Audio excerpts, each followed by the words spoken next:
जंगल के एक बड़े मैदान में हाथी दादा धीरे धीरे पेड़ से आम तोड़कर खा रहे थे। बीनू भेड़िया पास की झाड़ियों में छुपा उनकी हरकतें देख रहा था। अरे वाह हाथी दादा, मजे से आम खा रहे हैं, क्यों ना थोड़ी मस्ती की जाए। बीनू धीरे से रेंगते हुए हाथी दादा के पास पहुंचा। जैसे ही हाथी दादा ने अपनी सूंड से एक बड़ा आम तोड़ा, बीनू ने उनके पीछे जाकर उनकी पूंछ में हल्का सा झपट्टा मार दिया। हाथी दादा चौंक गए और उछल पड़े। आम उनके मुंह से गिरकर जमीन पर लुढ़क गया। अरे ये क्या हुआ? कौन है? बीनू हंसी रोकते हुए झाड़ियों में छुप गया। हाथी दादा ने इधर उधर देखा, लेकिन कोई नजर नहीं आया। तभी बीनू फिर से आया और उनकी पूंछ को जोर से खींच दिया। बीनू, मैं जानता हूँ ये तेरी शरारत है। बीनू हंसते हुए बाहर आया। हाथी दादा, आपको इतना गुस्सा क्यों आ रहा है? बस हल्का सा खींचा ही तो था। बहुत हुआ, अब मैं तेरी शिकायत जंगल के राजा शेर सिंह से करने जा रहा हूँ। जंगल की पगडंडी से हाथी दादा और खरगोश गुस्से में आगे बढ़ने लगे। तभी उन्हें सामने से मीनू मौसी और रानू चिड़िया आती हुई दिखी। अरे अरे, कहाँ जा रहे हो दोनों इतने गुस्से में? हाँ मीनू मौसी, अब बहुत हो गया। ये भेड़िया सुधरने वाला नहीं है। मैं उसकी शिकायत करने महाराज के पास जा रहा हूँ। रानू चिड़िया सोच में पड़ गई और मीनू मौसी से बोली, मुझे लगता है हमें पहले बीनू को समझाना चाहिए। हो सकता है वो अपनी शरारतें बंद कर दे। मीनू मौसी सहमत हो गई और दोनों बीनू भेड़िए के पास जाने लगी। इधर बीनू भेड़िया अब एक पेड़ के नीचे बैठा अपनी शरारतों पर हंस रहा था। मीनू मौसी और रानू चिड़िया वहाँ पहुँच गयी। बीनू, तुम्हारी शरारतें कभी कभी बहुत ज्यादा हो जाती हैं। ये मजाक मस्ती किसी दिन तुम्हारे और पूरे जंगल के लिए मुश्किल बन सकती है। बीनू, अगर किसी दिन कोई तुम्हें भी तंग करे तो? अरे मौसी, ये तो बस मैं मजे के लिए करता हूँ। अचानक से कबूतर उड़ता हुआ आकर पास की टहनी पर बैठ गया। बीनू के दिमाग में फिर से शरारत सूझने लगी। बीनू ने धीरे से कबूतर के नीचे की टहनी को झटक दिया। कबूतर असंतुलित होकर थोड़ा हिला, लेकिन संभल गया। बीनू हंसने लगा। बीनू, ये क्या बदतमीजी है? अरे उड़ने वाले भाई, थोड़ा तो मजाक कर लेने दो। अगर तुम्हारी शरारतों से कोई सच में चोटिल हो गया तो? बीनू, अब भी सुधर जाओ, वरना कोई दिन ऐसा आएगा जब जंगल में कोई तुम्हारी मदद नहीं करेगा।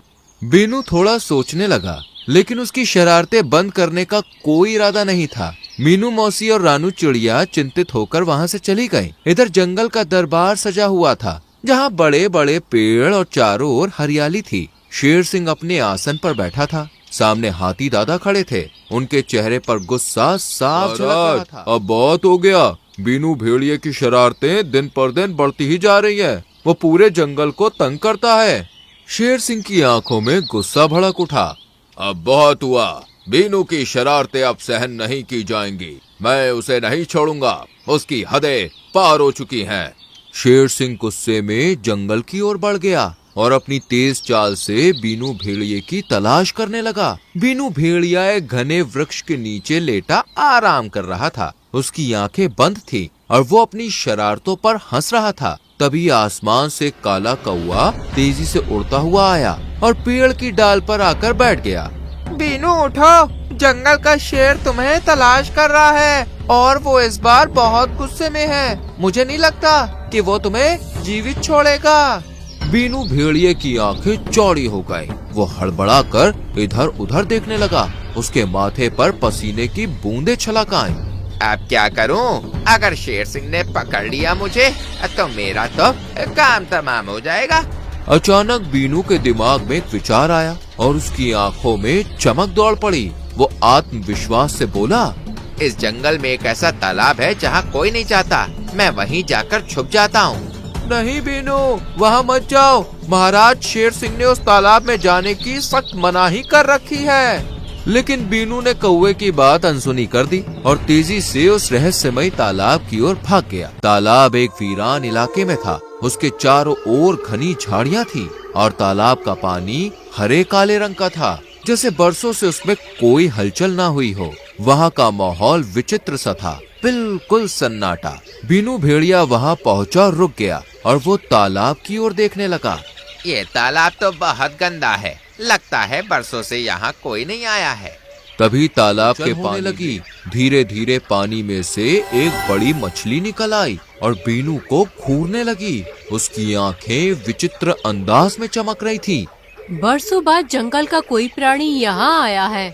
बीनू भेड़िए ने मछली को देखकर नाक सिकोड़ ली और हंसते हुए बोला, अरे मछली रानी, तुम इस गंदे तालाब में कैसे रह लेती हो?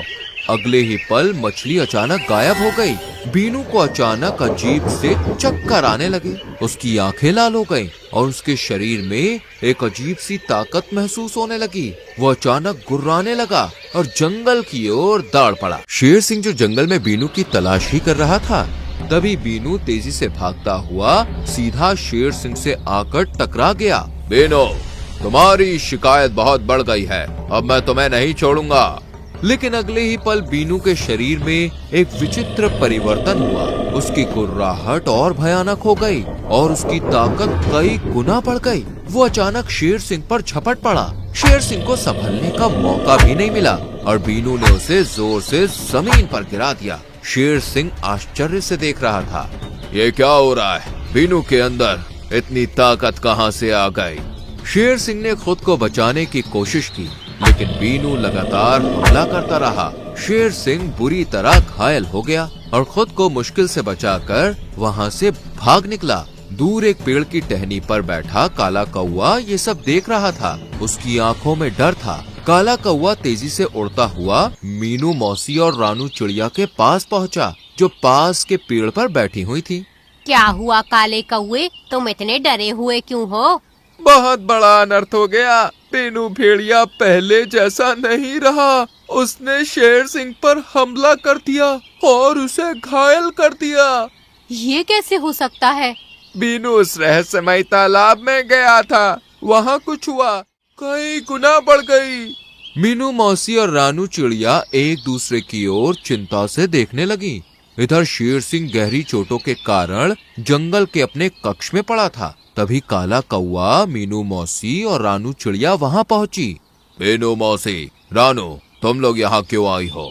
महाराज, कुछ तो अनर्थ हुआ है।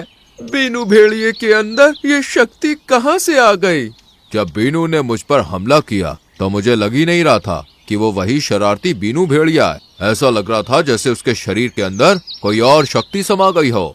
बीनू शरारती जरूर है, लेकिन वो कभी इतना हिंसक नहीं रहा। मुझे लगता है ये सब उस तालाब से जुड़ा है। कुछ तो वहाँ हुआ है जिससे बीनू के अंदर ये बदलाव आया। मगर महाराज, आपने उस तालाब में जाने से मना क्यों किया था? क्या आप कुछ जानते हैं? वो तालाब जंगल का सबसे पुराना और रहस्यमय स्थान है। वर्षों पहले वहाँ एक जादुई मछली रहा करती थी। कहा जाता है कि वो मछली अपने पास आने वाले किसी भी प्राणी को वश में कर सकती थी, इसलिए मैंने वहाँ जाने पर रोक लगाई थी। लेकिन लगता है कि बीनू ने उस नियम को तोड़ दिया है। तो वश में होने वाला प्राणी सही कैसे होता था? तालाब के उसी पानी को दोबारा उसके शरीर पर फेंकना पड़ता था और वो सही हो जाता था। समझ गई। हमें बीनू के ऊपर उसी तालाब का पानी दोबारा फेंकना पड़ेगा। लेकिन बीनू भेड़िया हमें मिलेगा कहाँ?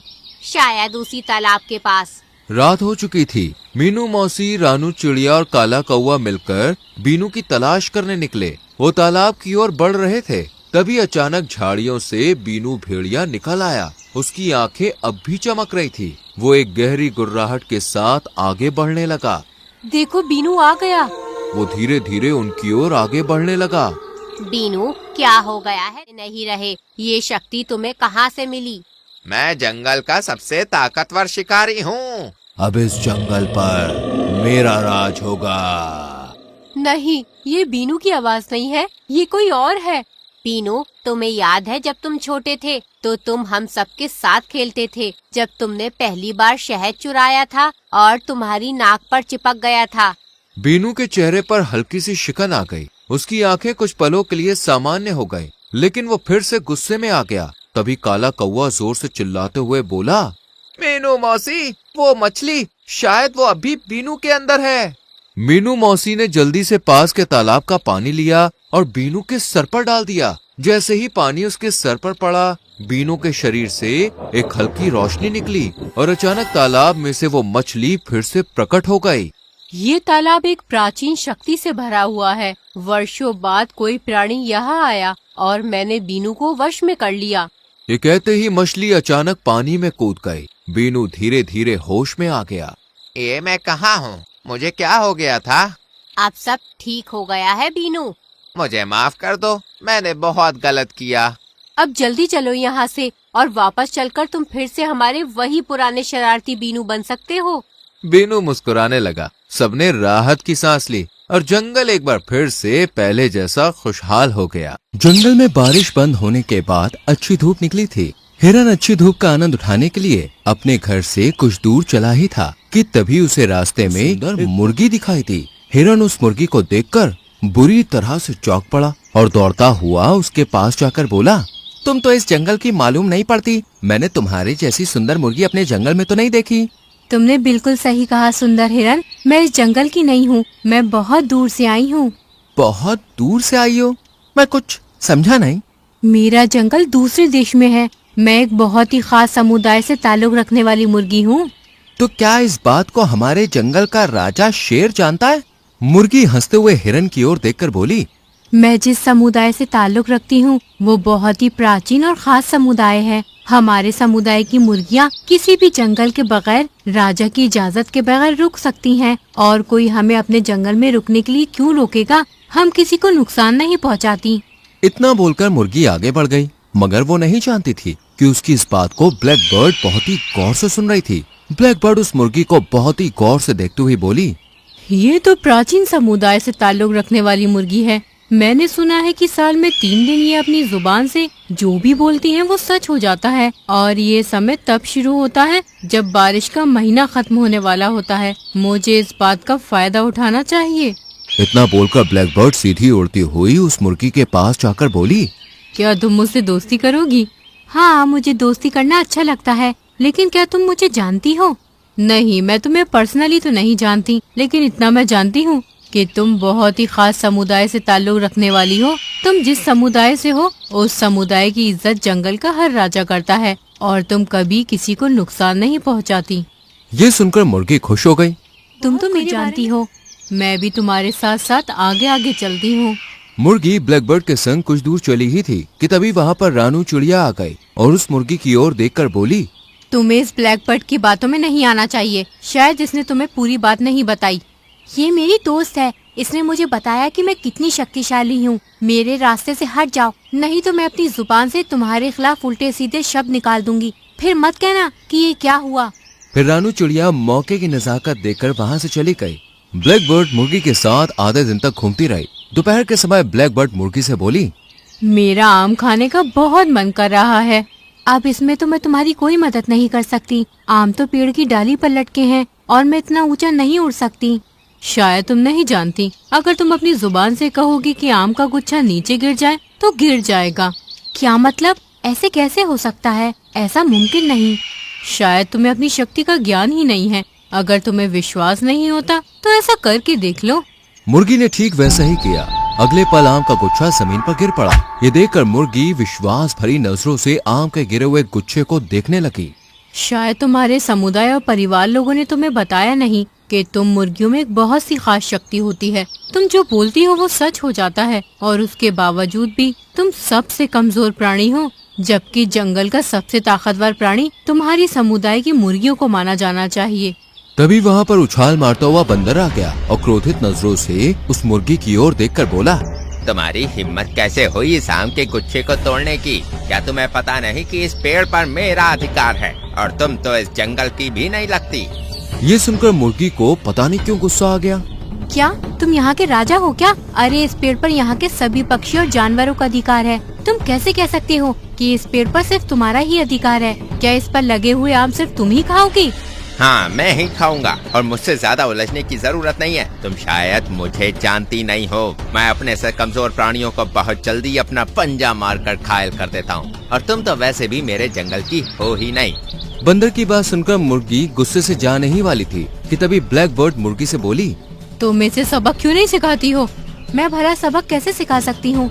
भूलो मत, कुछ देर पहले तुमने अपने शब्दों के द्वारा ही आम के गुच्छे को तोड़ दिया था, तब इस बंदर की इतनी हिम्मत थी। ये तुमसे इतनी बदतमीजी से बात कर रहा है और तुम उससे कुछ कह ही नहीं रही। ब्लैकबर्ड की बात सुनकर मुर्गी उसकी बातों में आ गई और बंदर की ओर देखकर बोली, बंदर तुम बहुत बदतमीज हो, अगर तुम्हारी इसी वक्त टांग टूट जाती तो कितना अच्छा होता।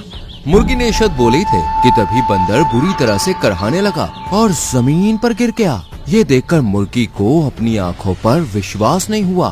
तुम मेरे साथ चलो, मैं तुम्हें बताऊंगी आगे आगे क्या करना है। और वो बंदर घायल अवस्था में सीधे जंगल के राजा शेर के पास चला गया और सारी घटना शेर को बताते हुए बोला, महाराज, वो मुर्गी आपके राज्य के लिए बहुत ही ज्यादा घातक है। अगर उसने आपके खिलाफ कुछ भी बोल दिया तो वो सच हो जाएगा, उसका कुछ कीजिए। जंगल का राजा शेर बंदर की बात सुनकर गहरी सोच में डूबते हुए बोला, शायद तुम सही कहते हो, मुझे जाकर उस मुर्गी से बात करनी चाहिए। इतना बोलकर जंगल का राजा शेर सीधे दौड़ते हुए उसी मुर्गी के पास पहुंच गया। ब्लैकबर्ड ने जैसे ही शेर को देखा वो तुरंत ही मुर्गी से बोली, जंगल का राजा शेर तुम्हें जान से मारने के लिए आ रहा है, अगर तुमने कुछ नहीं किया तो तुम तो मारी जाओगी। ये सुनकर मुर्गी बुरी तरह से घबरा गई और उसने तुरंत ही जंगल के राजा शेर की तरफ देखकर कहा, अगर तुमने एक कदम भी आगे बढ़ाया तो तुम्हारी टांग टूट जाएगी। मगर शेर जब तक आगे बढ़ा चुका था अपनी टांगे, अचानक से वो लड़खड़ाता हुआ गिर गया और दर्द के मारे करहाने लगा। उसे देखकर जंगल में अफरा तफरी मच गई। उस दृश्य को हिरन भी देख रहा था। वो डर की वजह से वहाँ से भागने लगा। वहीं दूसरी ओर रानू चिड़िया मीनू मौसी के साथ अच्छे मौसम का लुत्फ उठा रही थी। तभी एक हिरन घबराया हुआ वहाँ आकर बुरी तरह से हाँफने लगा। रानू चिड़िया तुरंत ही हिरन से बोली, क्या हुआ हिरन, तुम इतने घबराए हुए क्यों हो? आज तो जंगल में अच्छी धूप भी निकली है और हवा भी अच्छी चल रही है। जो बात मैं बताने वाला हूँ उसे सुनकर तुम भी घबरा जाओगी रानू। ऐसी कौन सी बात है? तुम्हें पता है, हमारे जंगल के राजा शेर की टांग टूट गई है और वो दर्द से बुरी तरह से करहा रहा है। ये सुनकर मीनू मौसी बुरी तरह से चौंक पड़ी। जंगल के राजा शेर की टांग आखिर किसने तोड़ी? एक मुर्गी ने। क्या बकवास कर रहे हो तुम? मुर्गी और शेर का क्या मुकाबला?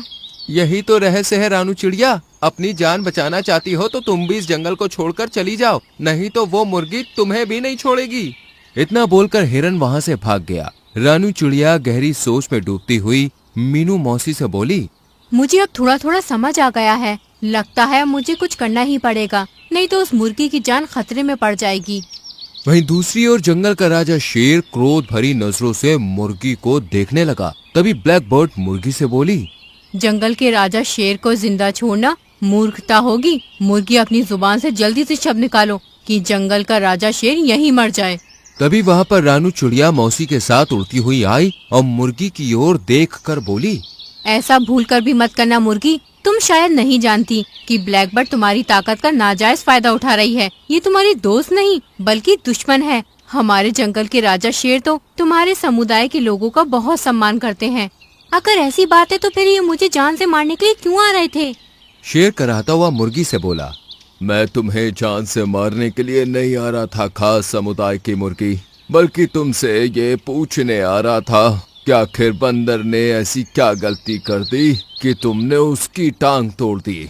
देखा, मुझे तुम पर पूरा विश्वास है कि ये गलतफहमी भी ब्लैकबर्ड ने तुम्हारे मन में भरी होगी। शायद तुम्हारे परिवार वालों ने तुम्हें इसलिए तुम्हारी ताकत के बारे में नहीं बताया होगा कि तुम्हारे अंदर अभी वो समझदारी ही नहीं है। मैं तुम्हारे समुदाय के बारे में जानती हूँ। ये ताकत साल में सिर्फ 3 दिन तुम्हारे अंदर रहती है। मान लो कि अगर तुम जंगल के राजा शेर को नुकसान पहुँचाने में कामयाब हो भी गयी तो 3 दिन बाद तुम साधारण मुर्गी बन जाओगी।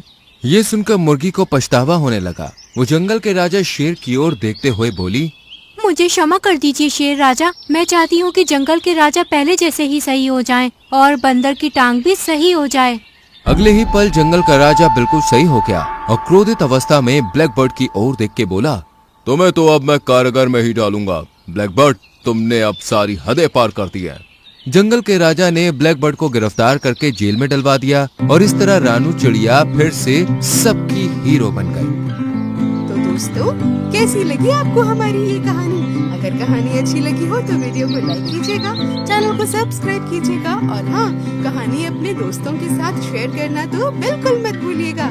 मैं आपको मिलूंगी अगले वीडियो में किसी नई कहानी, नई सीख के साथ। तब तक के लिए बाय बाय।